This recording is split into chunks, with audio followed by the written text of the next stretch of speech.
Onasi, bir narsani aytsam, qo'rqmaysanmi? Hayajonlanmaysanmi? Menga o'xshagan odil inson prezident bo'lish kerak bu davlatga. Mashrab aka, pichog'ingizni bering. Pichog'ingizni bering tezroq.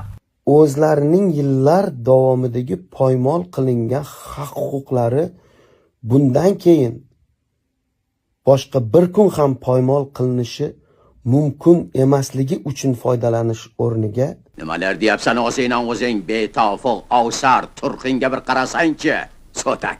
bu davlatni